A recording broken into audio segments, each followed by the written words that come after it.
We are in 10th place at the moment, given Raikkonen. We've given Raikkonen a bit of a touch-up there through the final and penultimate corner there, but no front wing damage is sustained once again. I don't think the realistic damage or the simulation damage is quite realistic enough. We got the inside of Raikkonen into the Lowe's hairpin, and really just trying to be annoying, letting him know that I'm still there, trying to shift his focus away from trying to attack Bottas, the car in front, and I'm just trying to, like, break his momentum if I can, up the inside into Raskas, and there we go, that's P9. We finally got Raikkonen, and that was a key move for us in this Grand Prix. Now we are essentially P2, I think, in this race. P3, depending on where Hamilton and Vettel are in this race, as you can see on the replay. We got very close to the barriers on the inside there through the hairpin of that corner, and then always going up the inside into Raskas.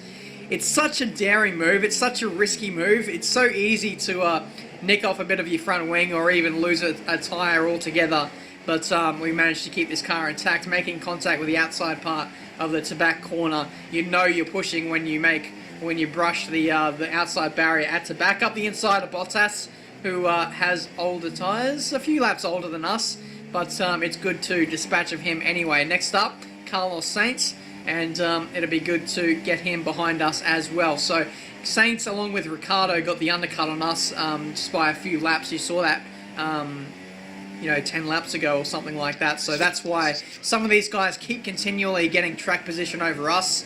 I'm kind of favouring young tyres at the end of the race, just in case there's that safety car or anything like that.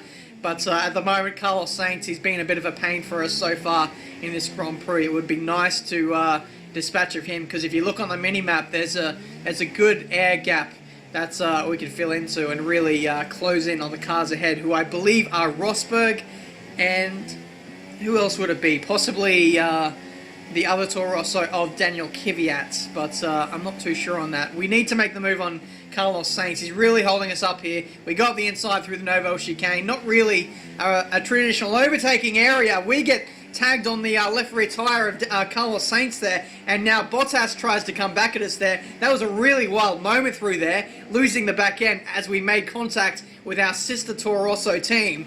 Just look at this on the replay. Contact, had to catch it before it hit the wall, and we just saved that, and saved the position as well, because Bottas had his nose in front going around the outside into the back corner. This was just out of control, as you see on the replay. Once again, such a good save there, not to hit the wall there, and to maintain position. This has been such an exciting Monaco Grand Prix so far. I've really had to fight for every single overtake and holding position.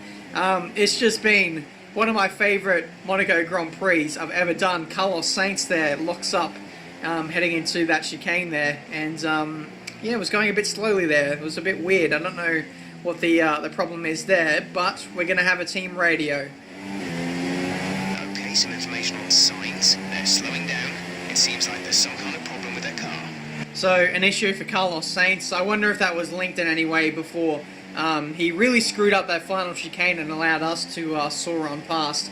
Lap 64 now. I'm just trying to make the inroads on Nico Rosberg, the next car in front of us. I'm not too sure whether he's coming in to the pits by the end of this race or not. He's a little bit out of sync with the strategy that I'm on. He might be on a similar one to like what Bottas and Ricciardo and Daniel Kvyat in front of us are doing. I feel like these guys have tried to gain position by using the undercut to their...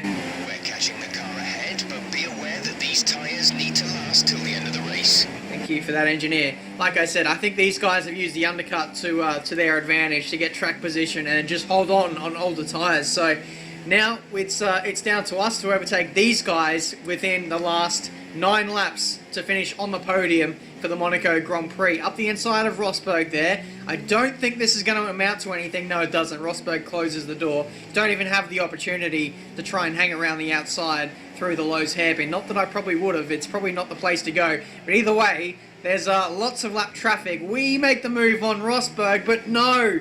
We tagged the right rear tyre, or the body of the car, on the apex of the Raskas corner, and that screwed us over there, and Rosberg holds on to position 4 for a little bit longer.